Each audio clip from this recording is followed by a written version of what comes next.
Vishwarup the infinite form of Shri Krishna, जो परम वास्तविकता और ब्रह्मांड की दिव्य प्रकृति का प्रतीक है। विश्वरूप एक ऐसा ब्रह्मांडीय दृश्य है जो इंसानी समझ से परे है। यह एक ब्रह्मांड के भीतर दूसरे ब्रह्मांड जैसा है, एक ही रूप में समाहित प्राणियों और दुनियाओं का एक भीड़। श्री कृष्ण के विश्वरूप को अनगिनत सर, हाथ, आंखें और पैरों के साथ दिखाया जाता है। कहा जाता है करोड़ों सूरजों का तेज था उस रूप में। लेकिन आखिरकार कृष्ण क्या समझाना चाहते थे अर्जुन को इस रूप से? आखिर क्यों श्री कृष्ण कहते हैं मैं और तुम अलग नहीं हैं, हम एक हैं? भगवत गीता अध्याय 10 श्लोक 8 में श्री कृष्ण कहते हैं, अहम सर्वस्य प्रभवो मत्त सर्वं प्रवर्तते इति मत्वा भजन्ते मां बुधा भाव समन्विता। इसका मतलब है मैं सभी आध्यात्मिक और भौतिक जगतों का स्रोत हूँ, सब कुछ मुझसे ही निकलता है। जो बुद्धिमान लोग इसे पूरी तरह से जानते हैं वे मेरे भक्ति में लीन रहते हैं और पूरी दिल से मेरी पूजा करते हैं। आखिर कृष्ण क्या समझाना चाहते थे ये सब बोल के और विश्वरूप दिखा के? मेरे हाथ एक थ्योरी लगी है। बहुत डीपली उस थ्योरी को अध्ययन करने के बाद मुझे थोड़ा बहुत विश्वरूप के बारे में आइडिया होने लगा है। आइए दोस्तों उस थ्योरी से विश्वरूप को समझने की कोशिश करते हैं। सच में दोस्तों ये एक बेहतरीन थ्योरी है। YouTube में इस थ्योरी से रिलेटेड बहुत सारी एक्सप्लेनेशंस आपको देखने को मिल जाएगा। तो थ्योरी कुछ ऐसा है, जब कोई इंसान मरता है, लेट्स से एक इंसान 1950 में पैदा होता है और 2024 को वो मर जाता है। हाइपोथेटिकली अगर हम रीइंकार्नेशन या पुनर्जन्म को सच माने तो उस इंसान का पुनर्जन्म कब होगा? जनरली अगर हम देखें तो 2024 के बाद किसी एक साल उसका पुनर्जन्म होगा। एग्जैक्टली कब होगा ये बोल नहीं सकते, लेकिन 2024 के बाद ही कभी उसका पुनर्जन्म होगा, राइट? नहीं दोस्तों, ठीक इसी पॉइंट से एक थ्योरी काम करती है। एक थ्योरी के मुताबिक क्रिएशन में जब से लाइफ एग्जिस्ट करने लगा है तब से लेकर जब तक आखिरी लाइफ एग्जिस्ट करेगा, ये जो एक ह्यूज टाइमलाइन है, इसमें वो इंसान कभी भी जन्म ले सकता है। मतलब 2024 में मरा हुआ व्यक्ति साल 5000 या 10,000 में भी जन्म ले सकता है, या फिर तब भी जन्म ले सकता है जब कैलेंडर इन्वेंट ही नहीं हुआ था। अब ये कैसे हो सकता है? ओके, एक एग्जाम्पल लेते हैं। मान लीजिए आप अपने स्कूल या कॉलेज में एग्जाम दे रहे हो। आपका एक्सेस सिर्फ एक रूम तक है जहां आप एग्जाम दे रहे हो। आप बस ये जान सकते हो कि उस रूम में क्या चल रहा है। बट उस स्कूल या कॉलेज का जो प्रिंसिपल है वो सुप्रीम है। वो कभी भी किसी भी रूम में जा सकता है और पता कर सकता है कि वहाँ पे क्या चल रहा है और अपने जरूरत के हिसाब से चेंजेस भी कर सकता है।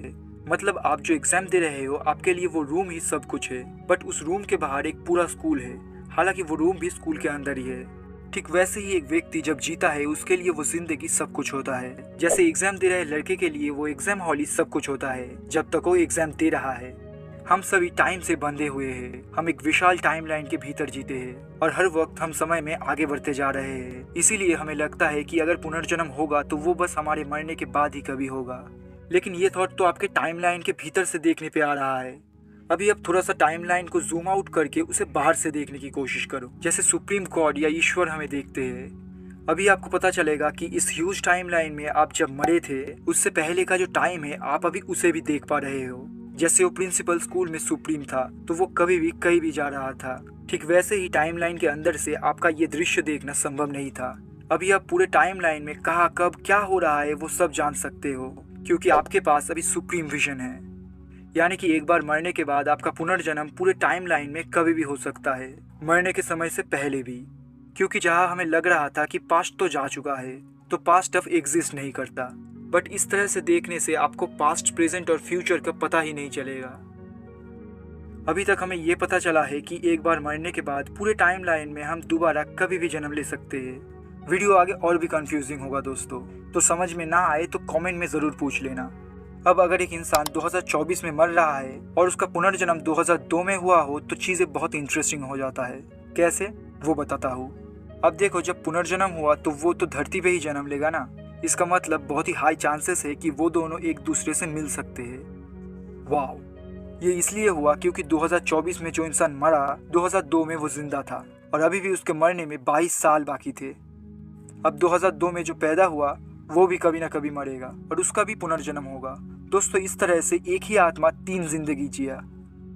दोस्तों थोड़ा डेंजरस स्टेटमेंट होगा, लेकिन आप डरने वाले हो अगर मैं बोलूं कि वो आत्मा जिसने 3 जिंदगी जिया वो दुनिया की हर जिंदगी जीता है। ये दुनिया खाली है, इस दुनिया में बस वो एक ही आत्मा है जो अभी आपके अंदर से ये वीडियो देख रहा है, और वही आत्मा मेरे अंदर भी है। वो हर किसी की जिंदगी जीता है। दोस्तों यहाँ पे कॉन्फ्यूजन हो सकता है इसलिए मैं बोल देता हूँ वो आत्मा आप ही हो। ये शरीर कुछ सोच नहीं पाता, वो आत्मा ही सोचता है। थोड़ा कंट्रोवर्शियल हो सकता है, लेकिन आप और आपका दोस्त अलग नहीं हो। आप और आपका भाई अलग नहीं हो। आप और आपका बाप अलग नहीं हो। आप और आपका बीवी अलग नहीं हो। और यही बात श्री कृष्ण गीता में कहते हैं, मैं और तुम अलग नहीं हैं, हम एक हैं। यानी कि कृष्ण भी आप हो और कंस भी आप हो, राम भी आप हो और रावण भी आप ही हो, हिटलर भी आप हो और वो हजारों लोग भी आप हो जिन्हें हिटलर ने मार डाला। दोस्तों, आखिर तक आते आते वीडियो बहुत कन्फ्यूजिंग बन चुका है। दोबारा इसे ठीक से देख लेना, समझ में आ जाएगा। और फिर भी समझ में ना आए तो कमेंट में पूछ लेना, हम जवाब दे देंगे। मैं और तुम अलग नहीं, हम एक है।